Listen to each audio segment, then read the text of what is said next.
जी हाँ, तो students screen recording on हो चुकी है। इंशाअल्लाह ताला अभी क्लास को स्टार्ट कर लेते हैं हम।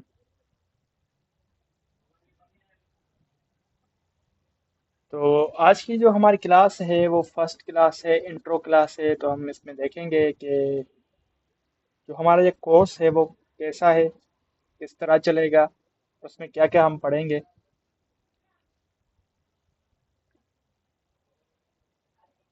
और इंट्रोडक्शन भी जो होगा वो भी इसी स्लाइड में दे दूंगा मैं आपको।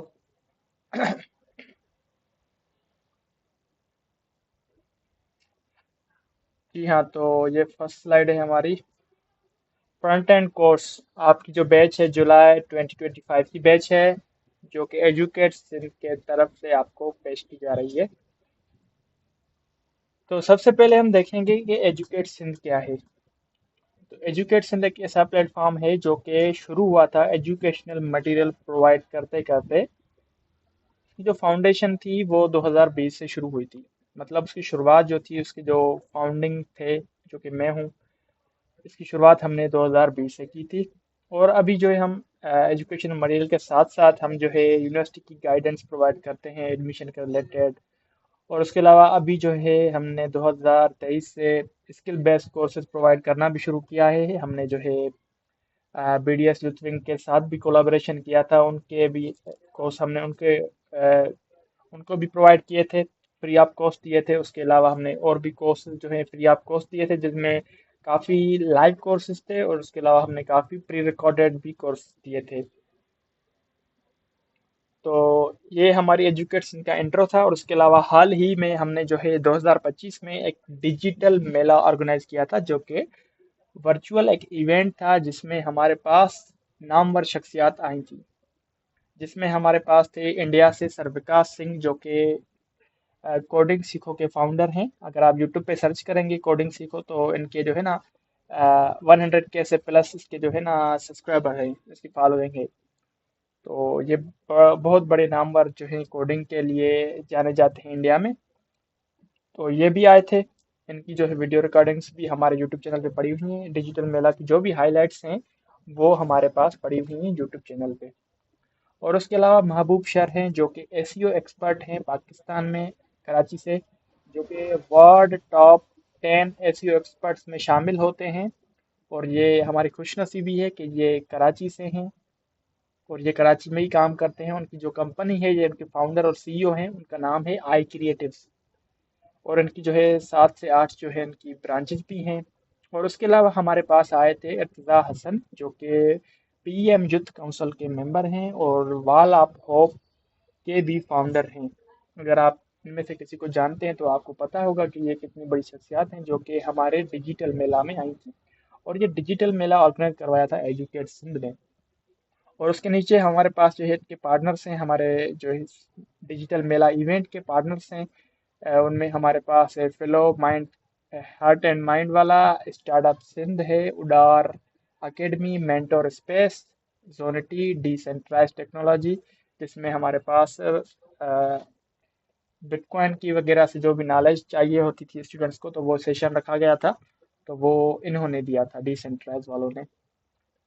तो आगे चलते हैं। इंट्रोडक्शन दूं मैं अपना, इंस्ट्रक्टर जो हूं मैं, और सीईओ भी हूं, फाउंडर भी हूं एजुकेशन का, और उसके अलावा हमारी टीम अलग है।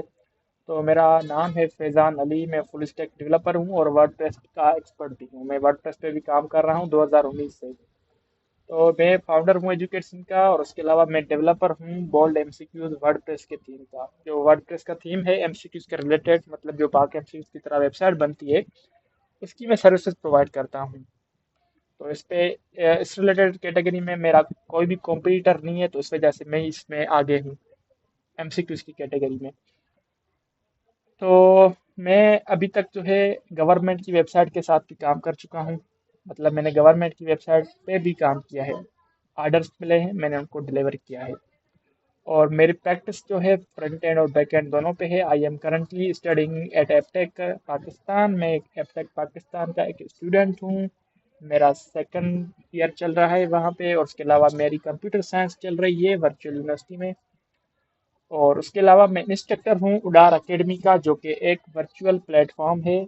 मैं जैसे आपको पढ़ा रहा हूँ वर्चुअली, उसी तरह मैं उडार एकेडमी पे भी उनके स्टूडेंट्स को ऐसे ही पढ़ाता हूँ।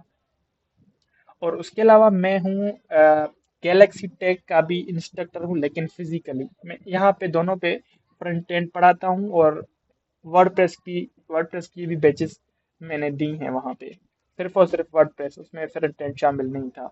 और उसके अलावा जब मैं फ्रंट एंड पढ़ाता हूँ तो उसमें वर्डप्रेस शामिल नहीं होता। इस तरह से चलें।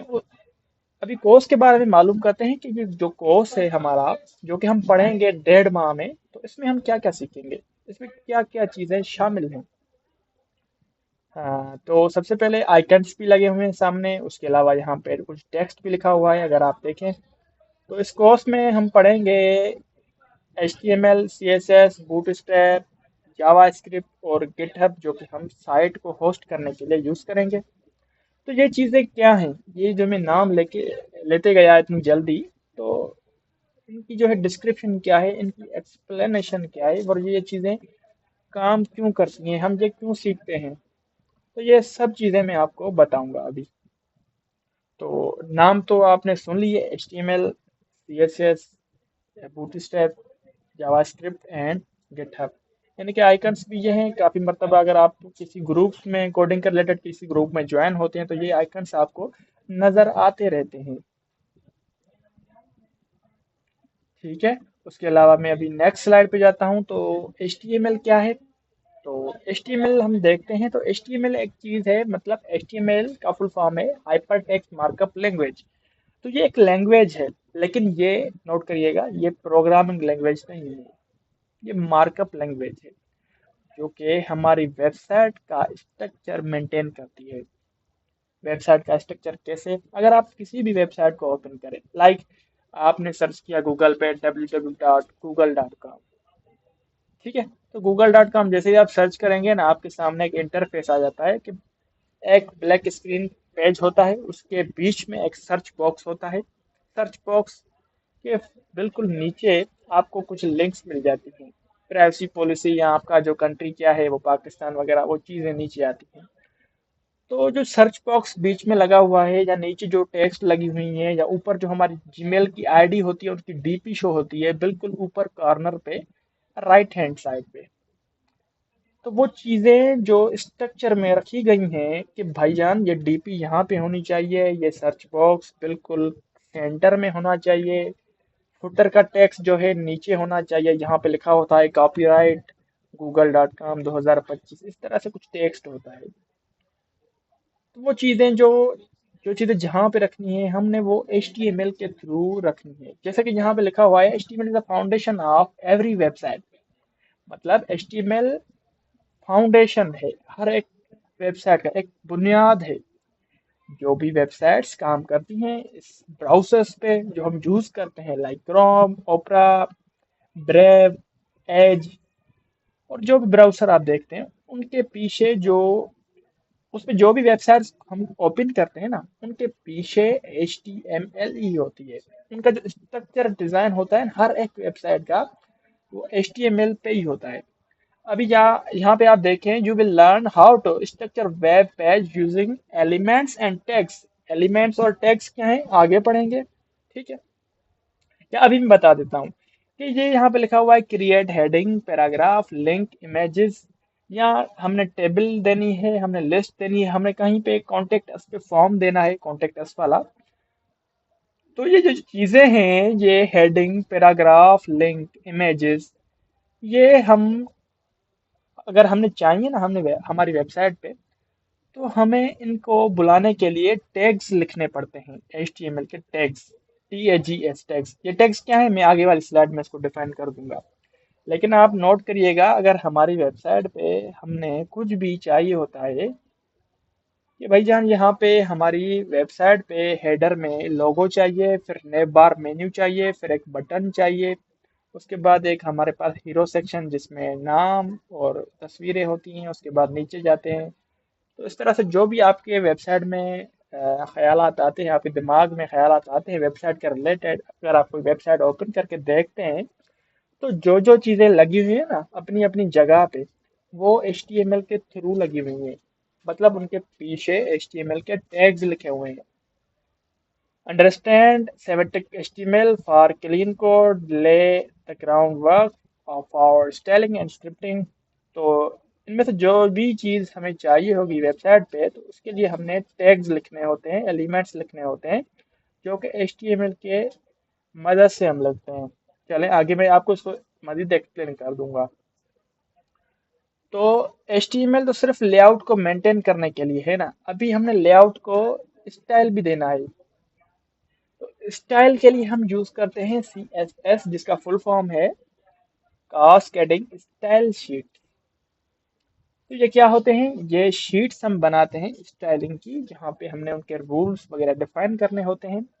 और ये शीट्स में सिर्फ और सिर्फ स्टाइल ही होता है कि भाईजान जो मेरा लोगो है इसका कलर ये होना चाहिए, इसकी जो साइज है वो इतनी होनी चाहिए, जो मेरी हेडिंग लिखी हुई है, टेक्स्ट मेरा नाम लिखा हुआ है, उसकी टेक्स्ट का कलर इतना होना चाहिए, वो बोल्ड होना चाहिए या इटैलिक होना चाहिए, या उसका जो फॉन्ट है, फॉन्ट फैमिली या फॉन्ट स्टाइल है वो कैसा होना चाहिए। तो ये जो चीज़ें हैं ये सब CSS की मदद से होती हैं, जो कि HTML के थ्रू हम टैग्स लिखते हैं, उन टैग्स को ये CSS स्टाइल देती है। मतलब मैंने हेडिंग का टैग लिखा और उसको मैंने CSS की मदद से स्टाइल दे दिया। और स्टाइल में हम क्या कर सकते हैं, स्टाइल टेक्स्ट है, हमारे पास कलर है, हमारे पास बैकग्राउंड कलर्स है, हम मार्जिन और पैडिंग पढ़ेंगे अगर आपको इसका इल्म है। अगर आपने वर्डप्रेस में एलिमेंटर यूज़ किया है तो आपको पता होगा मार्जिन और पैडिंग क्या है। अगर आपको पता नहीं है तो मार्जिन क्या होती है और पैडिंग क्या होती है, ये मतलब स्पेसिंग के लिए काम करती है। अगर आप यहाँ पे देखें CSS लिखा हुआ है और यहाँ पे स्क्रीन के कॉर्नर पे जो भी वाइट स्पेस आ रहा है ना बीच में, ये हमने इसको पैडिंग और मार्जिन कह सकते हैं। मतलब जो भी स्पेसिंग हो रही है कॉर्नर्स पे, तो हम पैडिंग और मार्जिन कह सकते हैं इसको। हम CSS की मदद से अप्लाई फॉन्ट्स, हम अलग अलग फॉन्ट्स अप्लाई कर सकते हैं। मतलब सिग्नेचर स्टाइल फॉन्ट हो गए, हमने उर्दू की वेबसाइट बनानी है तो हमने उर्दू के फॉन्ट उसको असाइन करने होते हैं। तो ये सारी चीज़ें हम CSS की मदद से कर सकते हैं। हम उसको कस्टम थीम्स मतलब कलरिंग वगैरह चेंज कर सकते हैं। यहाँ पे अगर आप देखें स्क्रीनशॉट, तो यहाँ पे कुछ भी कलर्स नहीं है वेबसाइट पे, ये सेक्शंस खाली बने हुए हैं, बटन्स आ गए, लोगो आ गया, ये सेक्शन आ गया, टेक्स्ट आ गया। तो अगर नेक्स्ट स्लाइड पे हम CSS वाली पे देखें तो हमने इस पे कलर्स ऐड कर दिए हैं। मतलब CSS की मदद से हम इसको कलर्स दे सकते हैं, हम इसको अरेंज कर सकते हैं।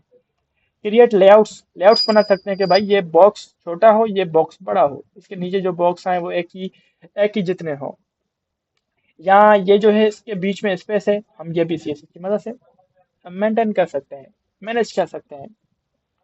हम ग्रिड बना सकते हैं, फ्लेक्स बॉक्स और ग्रिड। ग्रिड क्या होती है कि ये छोटा बॉक्स है, ये बड़ा बॉक्स है, इसके नीचे हम बड़ा बॉक्स और छोटा बॉक्स बना सकते हैं। ये ग्रिड के लिए इस्तेमाल होते हैं। ये फ्लेक्स बॉक्स की बात करें तो फ्लेक्स बॉक्स क्या होता है, हमारे वेबसाइट पे जो भी टैग्स लिखे हुए हैं, जो भी सेक्शंस बने हैं, जो भी चीज़ें लगी हुई हैं, हम उसको अरेंज करते हैं।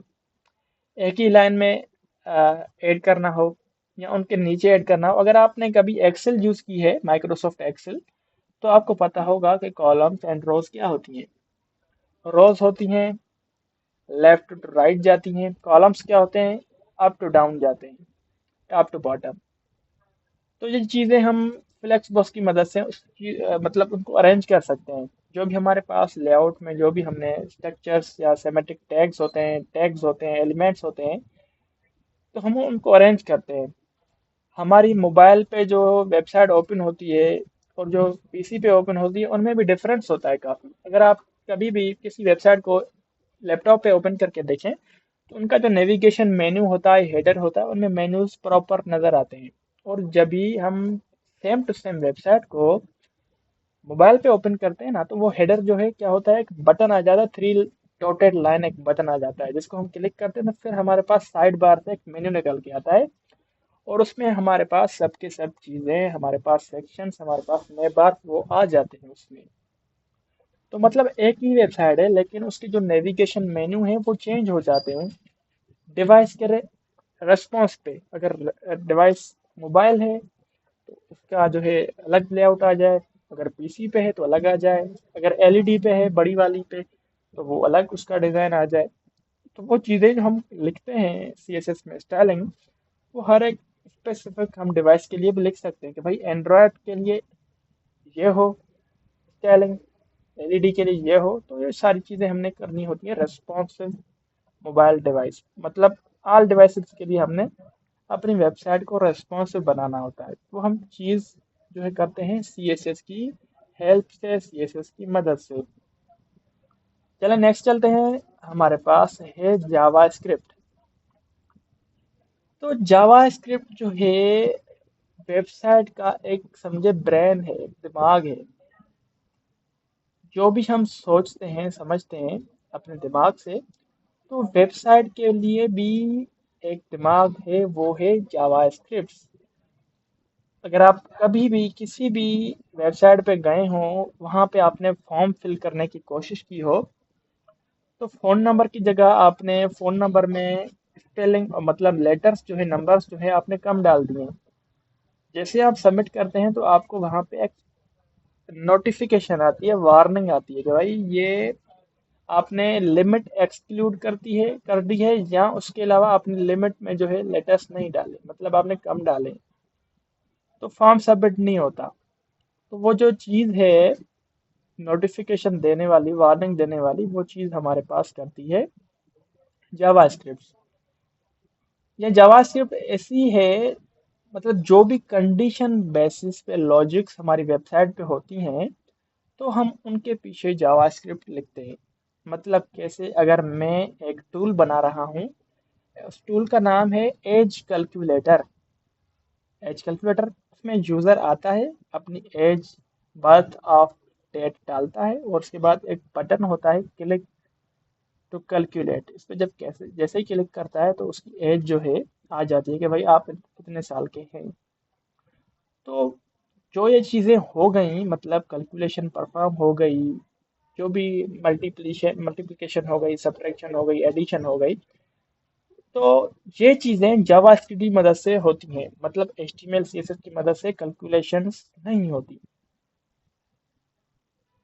तो जो भी ऐसी चीज़ें हैं जो कि हमारे पास एट अ टाइम चेंज हो रही हैं वेबसाइट पे, या कैलकुलेट हो रही हैं, तो हम वो जावास्क्रिप्ट की मदद से करते हैं। लाइक हम एनिमेशंस भी क्रिएट करते हैं, वो भी जावास्क्रिप्ट की मदद से करते हैं। यहाँ पे जैसे लिखा हुआ है create simple animations and calculators, मतलब जो भी हमारे पास कैलकुलेशंस हो हम इस मदद से कर सकते हैं।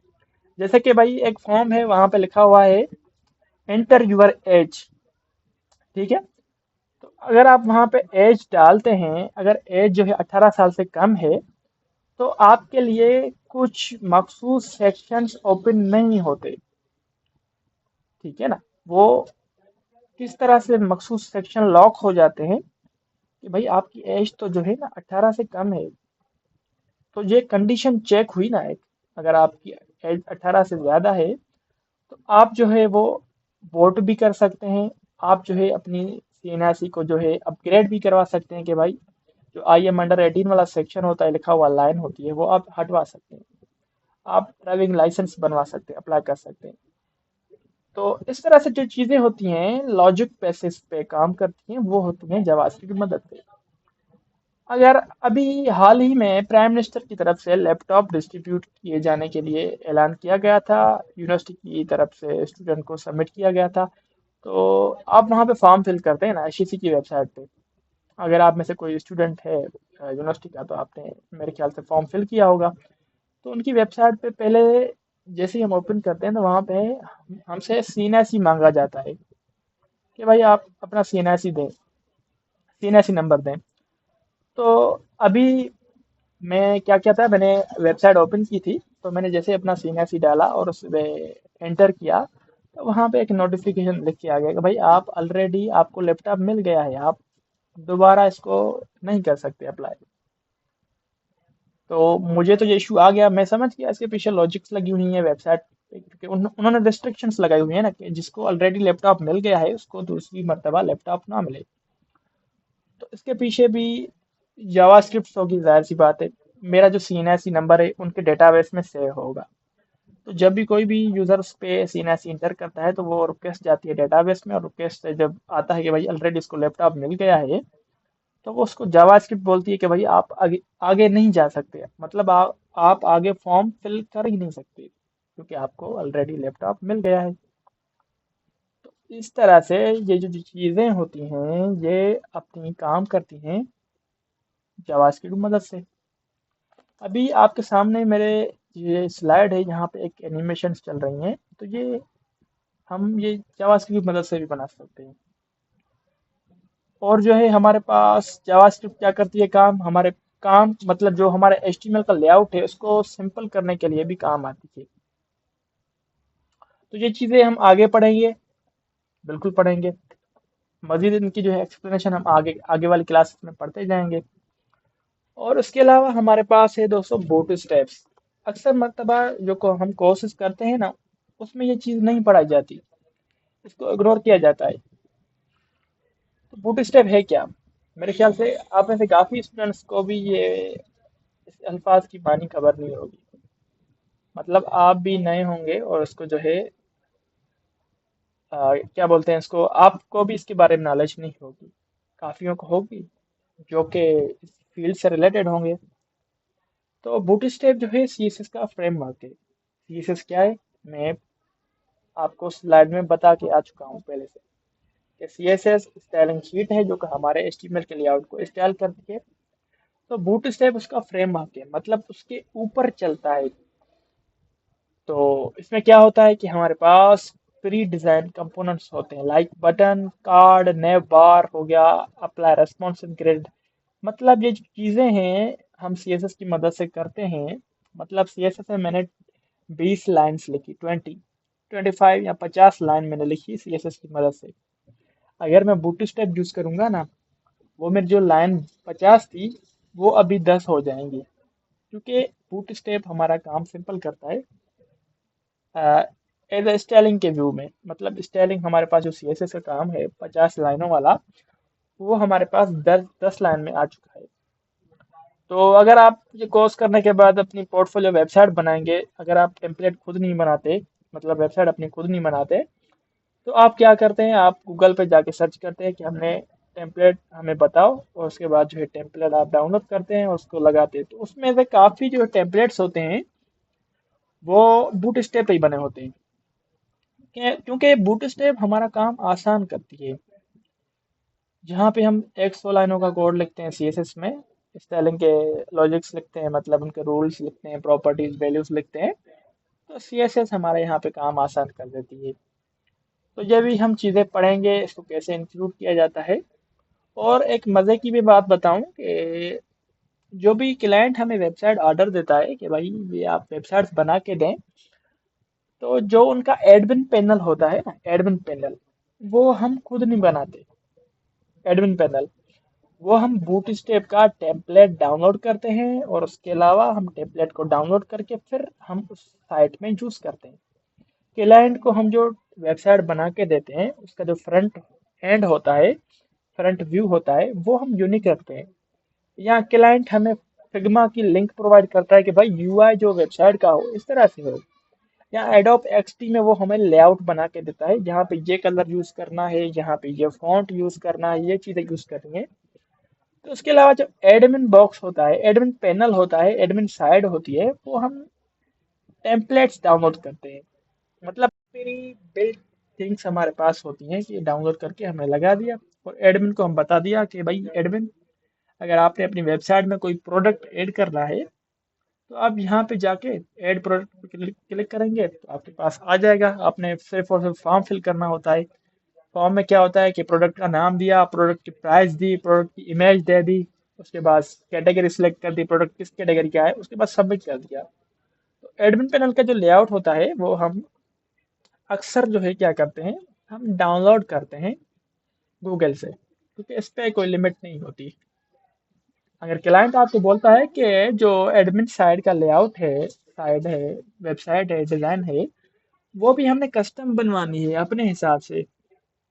अगर आपने कभी भी किसी भी वेबसाइट पे लॉगिन किया हो, लाइक कैसी वेबसाइट, अगर आपने कोड एकेडमी या कौन सी होती है, कोड कोड के नाम, इस तरह से कोई वेबसाइट होती है जो हमारे पास कोर्सेज हमें देती है। यूडमी हो गई, यूडमी का मिसाल ले लें। जब आप यूडमी पे अकाउंट बनाते हैं उसके बाद आप कोर्स जो है वॉच करते जाते हैं, तो उसका जो पेज होता है ना, वो भी समझे एक किस्म से एक स्टूडेंट पेज होता है, एडमिन स्टूडेंट पैनल होता है। उन्होंने वो कस्टम बनवाया है। और उसके अलावा उनका एक इंस्ट्रक्टर का भी पैनल होता है, जहाँ पे इंस्ट्रक्टर क्या करते हैं, अपने कोर्सेज सबमिट करते हैं, उनकी फीस ऐड करके वो सेल पे लगा देते हैं। और उसके अलावा एक एडमिन पेज भी होगा, जाहिर सी बात है, एडमिन पैनल भी होगा, जहाँ पे वो कोर्सेज को मैनेज करते हैं, जो उनके जो है मालकान हैं यूडमी के, वो मैनेज करते हैं। तो इस तरह से हमने काफ़ी मर्तबा हम बूटस्ट्रैप के टेम्पलेट्स यूज़ कर देते हैं। और उसके अलावा दोस्तों हमारे पास ये आखिर में बचता है गिटहब। तो गिटहब की हमारे पास काफ़ी क्लासेस तो नहीं होंगी, लेकिन जो भी क्लासेस होंगी वो मज़ेदार होंगी। तो गिटहब क्या है? गिटहब एक प्लेटफॉर्म है जो कि हमारे वेबसाइट के वर्जन कंट्रोल को हेल्प करता है। मतलब गिटहब का डेफिनेशन यही है कि वो वर्जन कंट्रोल एक सॉफ्टवेयर है। तो गिटहब का मेन फीचर क्या है, ये हमारे पास किस काम के लिए आता है? तो अगर आप ये मिसाल लें कि माइक्रोसॉफ्ट एक बड़ी ऑर्गेनाइजेशन है, तो वो किसी चीज़ पे अभी काम कर रहे हैं, तो उनके सारे के सारे डेवलपर तो यूएस में नहीं होंगे ना। कोई चाइना में होगा, कोई साउथ कोरिया में होगा, कोई ताइवान में होगा। मतलब पूरी दुनिया में कहीं से भी वो डेवलपर अपने हायर कर सकते हैं। तो वो जो भी अपने पास काम करते हैं, वो व्हाट्सएप के थ्रू सेंड नहीं करते कि भाई ये मैं चीज़ बनाई है, ये आप अपनी वेबसाइट में ऐड कर दें। मतलब माइक्रोसॉफ्ट की वेबसाइट में या जो प्रोडक्ट वो बना रहे हैं उसमें ये ऐड कर दें। तो यहाँ पे हमारे पास आती है गिटहब, हमारे पास काम में आता है। गिटहब किस तरह से काम में आता है कि जो सॉफ्टवेयर हाउस का मालिक है या माइक्रोसॉफ्ट का आप ये मिसाल ले रहे हैं, तो वो एक रेपोजिटरी बना देते हैं, मतलब एक फोल्डर बना देते हैं। तो सब ही अपने डेवलपर्स को उसमें ऐड कर देते हैं। मतलब उनकी जीमेल कॉपी करके गिटहब के अकाउंट में लगा देते हैं। अगले के पास भी गिटहब का अकाउंट है, जहाँ पे जिसकी वो जीमेल है हमने कॉपी की अभी और अपने गिटहब की फोल्डर में लगा दी। तो उस फोल्डर में वो डेवलपर अपना कोड पुश कर सकते हैं। मतलब वो अपने कोड को ऐड कर सकते हैं। जो भी वो अपने पूरे दिन का काम करेंगे, वो एक सिंपली बटन क्लिक करके वो अपना सारा का सारा काम गिटहब के फ़ोल्डर में रख देते हैं। और उसके अलावा आपको मैं मज़ीद बताऊँ कि वो जो कोड है सिर्फ़ उसी आदमी के लिए नहीं है, मतलब वो पूरे के पूरे जो भी इसके टीम मेंबर्स हैं, वो भी इसको देख सकते हैं। वो भी उसमें मज़ीद चीज़ें एडिट कर सकते हैं।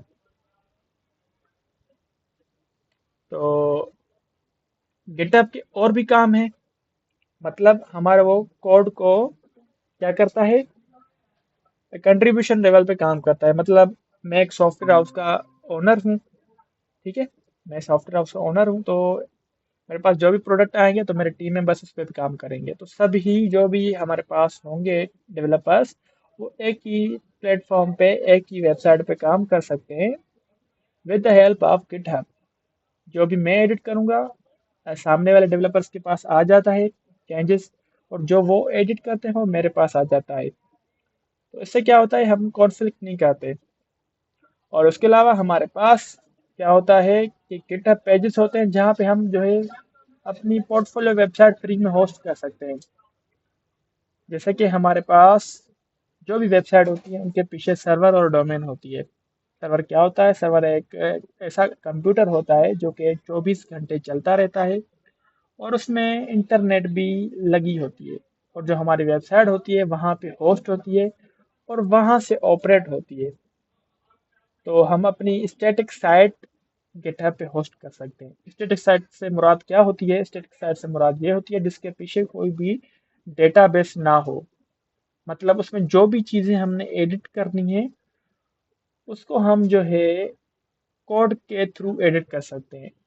और जो फुल स्टैक एप्लीकेशंस होती हैं, जिसमें डेटाबेस होता है, माई हो, मोंगोडीबी हो, या जो भी चीज़ें हो, तो वो जो है हमारे पास गिटहब पे फिर होस्ट नहीं होता। होस्ट मतलब हम गिटहब पेजेस पे स्टैटिक साइट होस्ट करते हैं, जो कि हम HTML CSS जावास्क्रिप्ट बूटस्ट्रैप की मदद से बना सकते हैं, वो हम होस्ट कर सकते हैं। अगर आपने PHP पे काम करना है, लारावेल पे काम करना है, आपने रिएक्ट जेएस पे काम करना है, तो उनकी साइट आप यहाँ पे होस्ट नहीं कर सकते। फिर उनके लिए आपने वर्सल प्लेटफॉर्म यूज़ करना है, नेटलिफाई करना है। इस तरह से आप प्लेटफॉर्म को यूज़ कर सकते हैं। और आगे चलते हैं, keep your project organize and backed up online. मतलब आपका प्रोजेक्ट हमेशा हमेशा के लिए सेव होता है।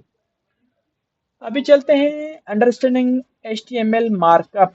तो HTML का जो हमने लफ्ज पढ़ा था उसका फुल फॉर्म पढ़ा था हाइपर टेक्स्ट मार्कअप लैंग्वेज।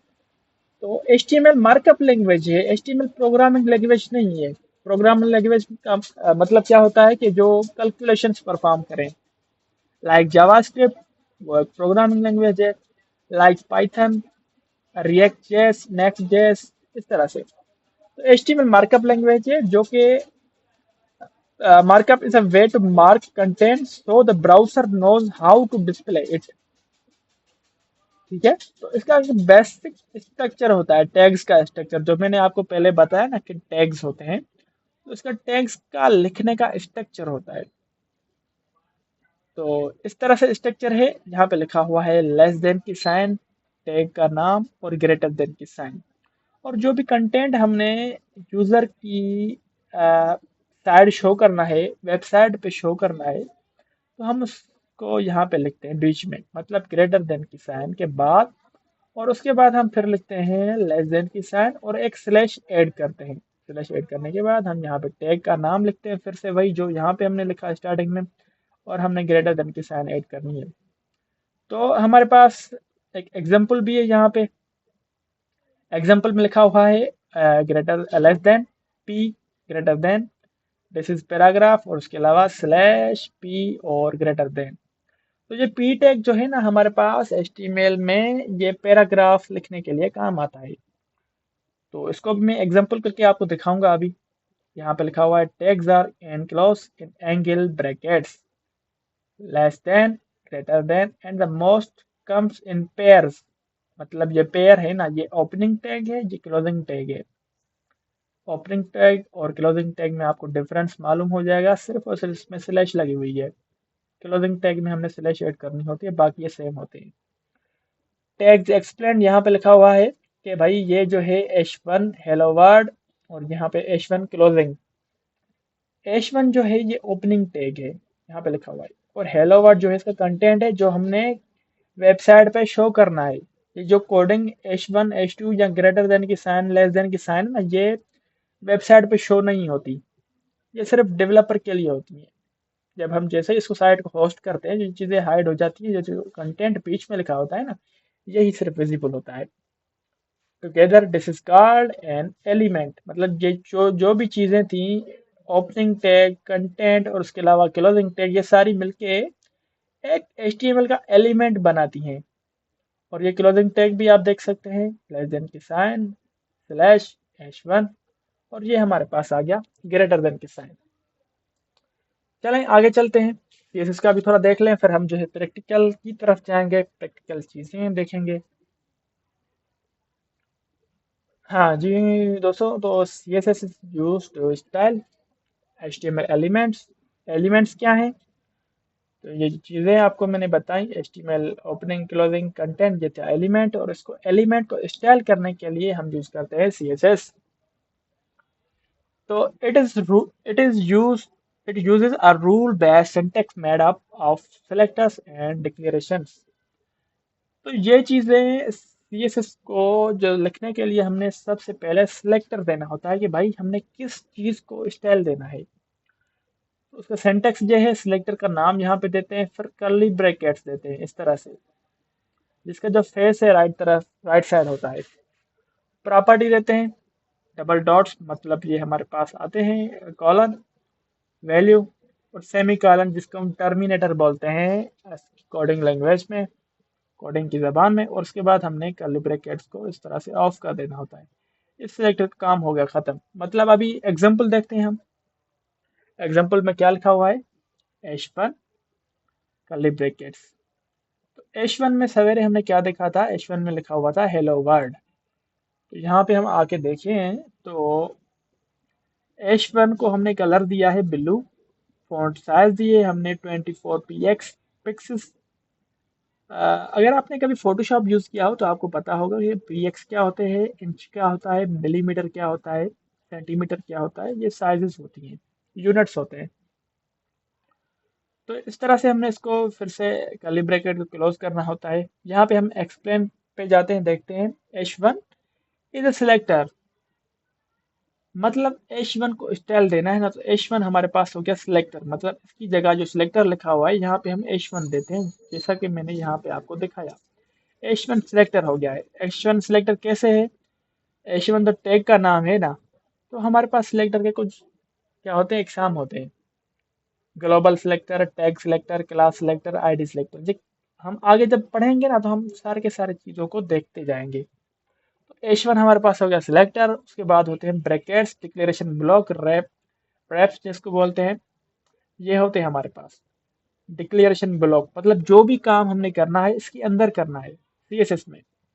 और उसके बाद कलर जो है हमारे पास प्रॉपर्टी है, जहाँ पे आप देख सकते हैं जो सेमी कॉलन के उस पार लेफ्ट साइड है इसको हम बोलते हैं प्रॉपर्टी, और जो कि सेमी कॉलन के राइट हैंड साइड पे है इसको हम बोलते हैं वैल्यू, जो कि बिल्लू है। मतलब जो H1 को हमारे पास टेक्स्ट लिखा हुआ था हेलो वर्ल्ड, उसको जो हमने हमने कलर असाइन किया है उसका कलर का नाम है बिल्लू। और ये सेपरेटर है, सेपरेट्स प्रॉपर्टी फ्रॉम वैल्यू। और ये हमारे पास टर्मिनेटर है, एंड्स ईच डिक्लेरेशन। तो CSS can be written in line in the head of HTML। ये चीज़ें थोड़ी एडवांस है, ये आगे पढ़ेंगे। और उसके बाद है थैंक्स नोट, मतलब ये स्लाइड हो गई खत्म। और स्लाइड में लिखा हुआ है welcome to the world of coding, you just take your first step into a exciting journey of creativity, logic, building things. From here, we are start learning by line, tags by tags, code by code.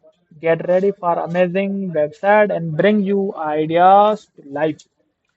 अभी देखते हैं किसी student को कोई question है तो उसको लेते हैं क्वेश्चन, उसके बाद हम जो है हैंड्स ऑन प्रैक्टिस करते जाते हैं।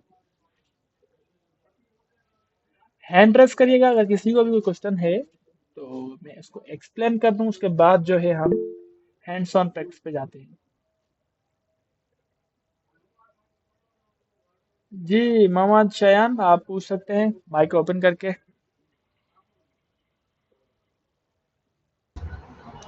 अस्सलाम वालेकुम जी सर, मेरा ये क्वेश्चन है कि जावा स्क्रिप्ट वाली स्लाइड में वहाँ लिखा हुआ था DOM। तो सर ये DOM क्या होता है जावा स्क्रिप्ट में? जी DOM है डॉक्यूमेंट ऑब्जेक्ट मॉडल, डॉम इसको बोलते हैं। और दूसरा होता है बॉम, डॉम और बॉम। तो डॉम और बॉम में फ़र्क ये होता है कि हमने जो चीज़ें ब्राउज़र के रिलेटेड मैनेज करनी होती हैं तो वो हम यूज़ करते हैं उसके लिए बॉम। अगर हमारे पास हमारी वेबसाइट में एट अ टाइम चीज़ें चेंज करनी है तो उसके लिए हम लोग यूज़ करते हैं डोम। मतलब कैसे कि भाई एक बटन लगा है यहाँ पे, ठीक है, ये वेबसाइट मिसाल के लिए ले लें, आप एक मिसाल के लिए लेते हैं, एक बटन है यहाँ पे वेबसाइट पे, इस पे जैसे ही मैं क्लिक करता हूँ ना तो जो ये टेक्स्ट है, मार्क का टेक्स्ट लिखा हुआ है, ये चेंज हो जाता है, उस टेक्स्ट के बदले आ जाता है मार्कअप। मतलब डॉक्यूमेंट में चेंजेस हो गई। तो ये चेंजेस कैसे हुई? ये चेंजेस हो गई हैं हमारे पास डोम के हेल्प से। ये जावास्क्रिप्ट में एक काम होता है जिसको हम डोम बोलते हैं, उसमें ये चीज़ें वर्क करती हैं। तो ये आगे पढ़ेंगे, अभी तो बिल्कुल शुरुआत है, बेसिक्स है, स्टार्टिंग है, तो हम इसी पे डायरेक्ट नहीं जा सकते। तो ओके सर, थैंक यू। जी, किसी का और क्वेश्चन है तो आप पूछ सकते हैं।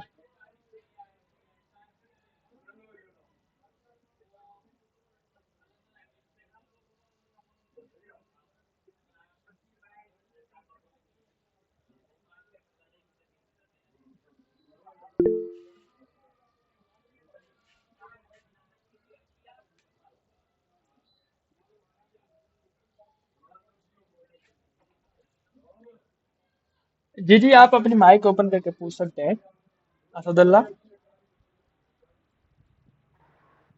सर मेरा क्वेश्चन ये है कि जो गिटहब पे आपने बोला था स्टैटिक जो वेबसाइट्स हैं सिर्फ वो होस्ट कर सकते हैं, तो वो होस्टिंग फ्री होती है सर गिटहब पे? जी जी बिल्कुल, स्टैटिक साइट के लिए गिटहब फ्री है, उसकी होस्टिंग जो फ्री है बिल्कुल। ओ सर। चलें ठीक है, अभी आगे चलते हैं, हम हैंड्स ऑन हैंड्स प्रैक्टिस करते जाते हैं। मतलब देखते हैं कि ये चीज़ें कैसे लिखी जाती हैं। तो दोस्तों जो भी हम कोड लिखते हैं उनके लिए हमने हमारे पास क्या होते हैं कि आईडीज होती हैं, IDEs, इंटीग्रेटेड डेवलपमेंट, इस तरह से कुछ बोला जाता है। जैसे नोट पैड होता है तो वहाँ वहाँ पे हम टेक्स्ट लिखते हैं। माइक्रोसॉफ्ट वर्ड होता है, वहाँ पे हम लेटर, ऐसे इस तरह से काफ़ी चीज़ें लिखते हैं। तो कोडिंग के लिए आईडीज होती हैं। हाँ, मैं यहाँ पे लिखता हूँ टॉप 10 कोडिंग आईडीज। तो हमारे पास ये काफ़ी चीज़ें आ गई। चलिए, ये तो आईडीज नहीं है, ये कोडिंग लैंग्वेजेस आ गई। एचटीएमएल पर जो अपने इसकी कोडिंग की लैंग्वेजेस आ गई।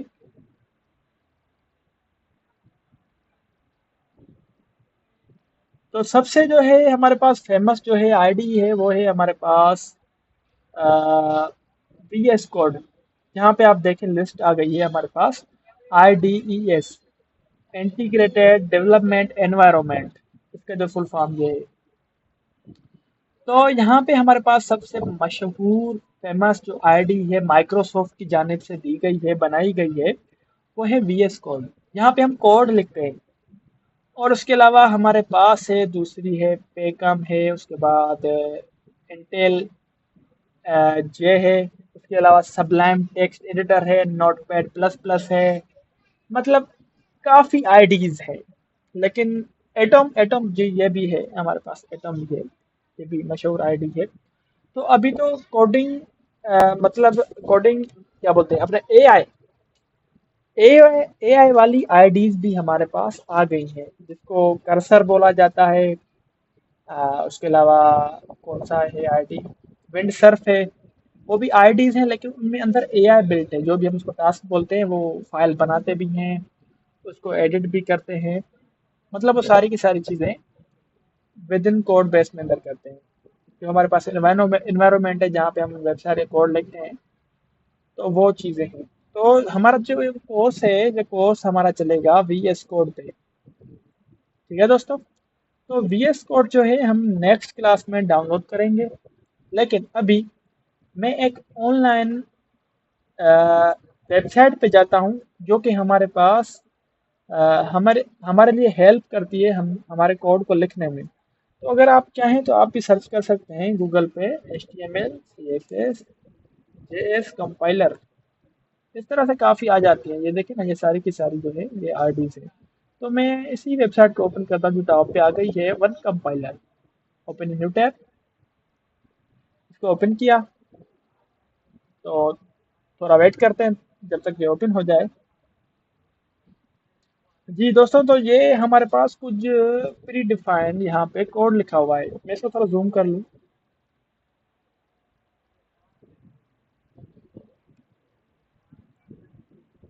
हाँ, यहाँ पे रन का बटन है, सिर्फ उस पर क्लिक करना होता है।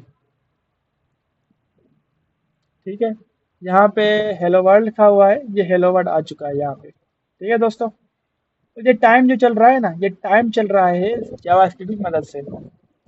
मतलब हमारे पास ये चीज़ें चेंज हो रही हैं, हमारा टेक्स्ट जो है चेंज हो रहा है बार बार। तो ये चीज़ें जो होती है ना, ये जावास्क्रिप्ट की मदद से होती हैं। ये देख सकते हैं जावास्क्रिप्ट का कोड लिखा हुआ है। तो हम अभी इसको जो है इग्नोर कर देते हैं। हमारे पास गूगल मीट का टाइम थोड़ा रह गया है, 15 मिनट है। 15 मिनट हमारे लिए बहुत है, और हम इसको क्लियर कर देंगे। ठीक है, ये CSS है, इसको भी मैं ख़त्म कर देता हूँ, उसका जो कोड लिखा हुआ है। उसके अलावा मैं जाता हूँ index.html पे, इसको भी मैं ख़त्म कर देता हूँ। ठीक है दोस्तों, मैंने क्या किया, जावास्क्रिप्ट फाइल को ख़त्म कर दिया, रेड कर दिया। उसके बाद हमने HTML को खाली कर दिया, CSS को स्टाइल और CSS को भी खाली कर दिया। अभी हमने पढ़ा था स्लाइड में कि हमारे पास जो होते हैं टैग्स होते हैं। तो पी टैग को आपको मैंने बताया था पैराग्राफ के लिए जो होता है।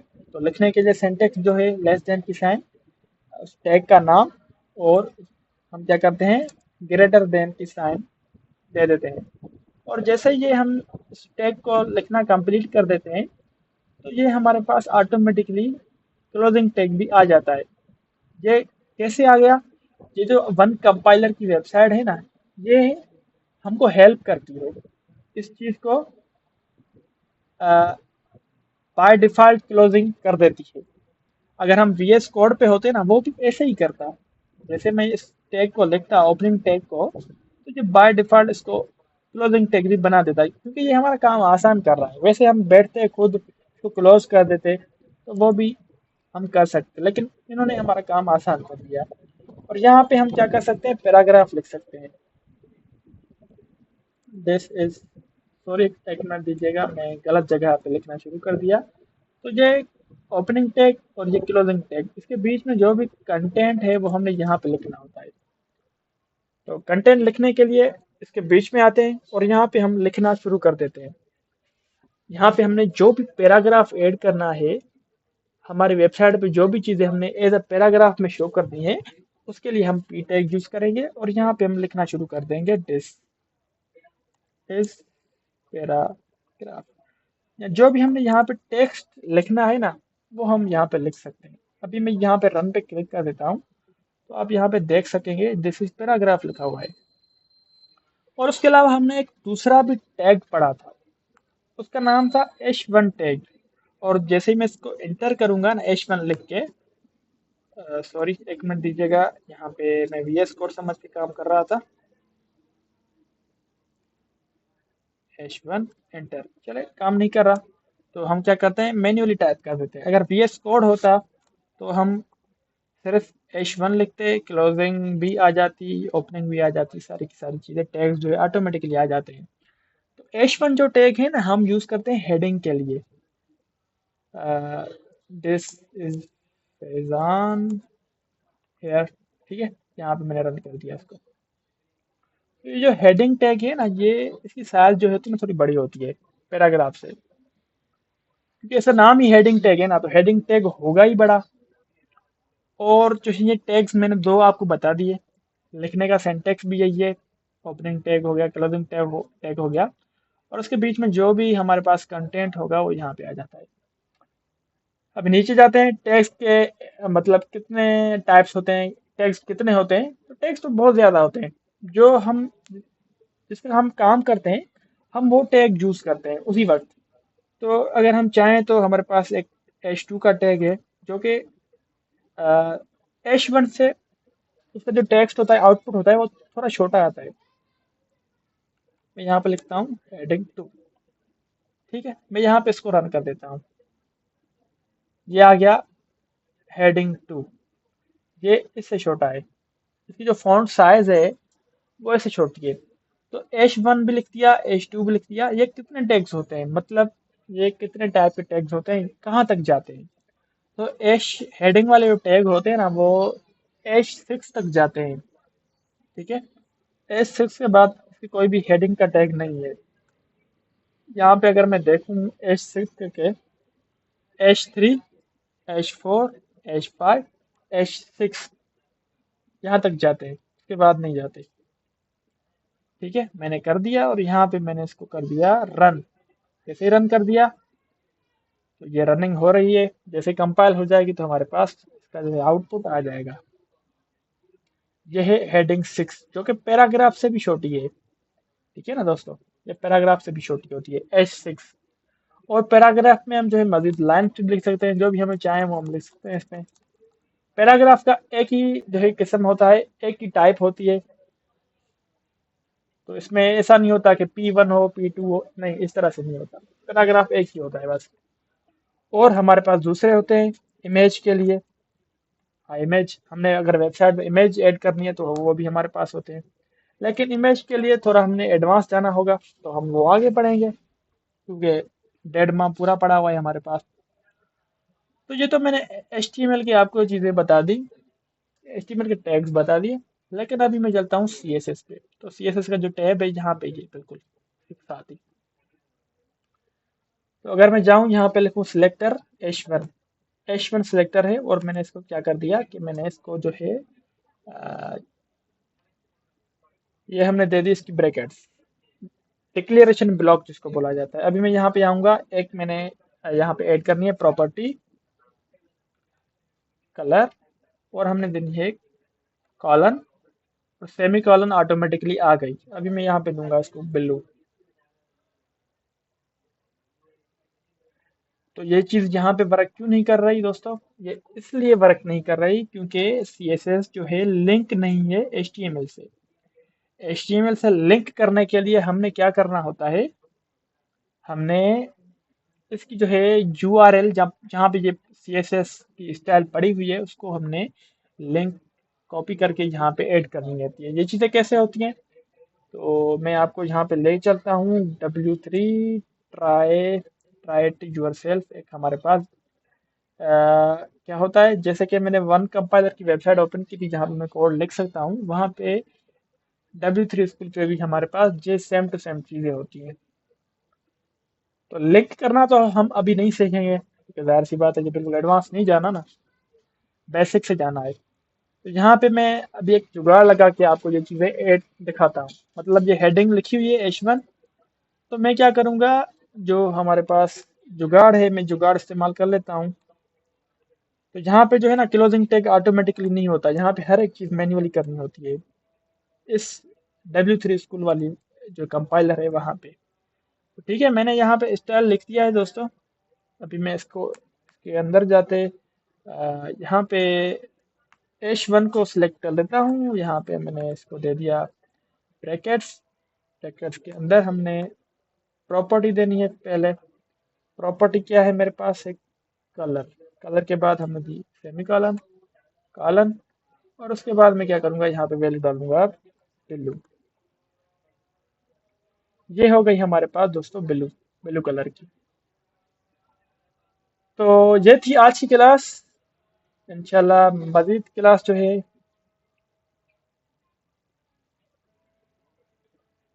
जी दोस्तों, तो ये थी आज की क्लास। इंटरनेट बीच में डिस्कनेक्ट हो गया था लेकिन अभी आ गया है। तो आपको ये क्लास कैसी लगी आप मुझे बताएं। सिर्फ और सिर्फ इंट्रोडक्शन क्लास थी और इंशाल्लाह हम आगे जो है इसको देखते जाएंगे, इंशाल्लाह प्रैक्टिस करते जाएंगे और मज़ीद जो है एक जर्नी की तरफ जाएंगे। असदुल्ला, आपको क्वेश्चन है तो आप मुझसे पूछ सकते हैं।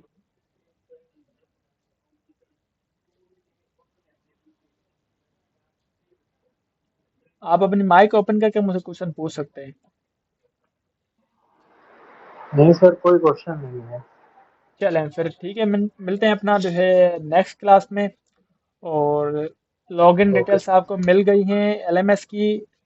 आपको 5 क्वेश्चंस दिए जाएंगे LMS पे, तो वो भी आपने जी। जो है सबमिट कराते जाने हैं। हर एक क्लास के बाद जो असाइनमेंट दी जाएगी वो भी आपने देनी होगी। वो प्रॉपर मेथड्स आपको बताए जाएंगे किस तरह से सबमिट करानी है, किस तरह से चीज़ें मेंटेन करनी है, वो पूरी की पूरी LMS पे होंगी।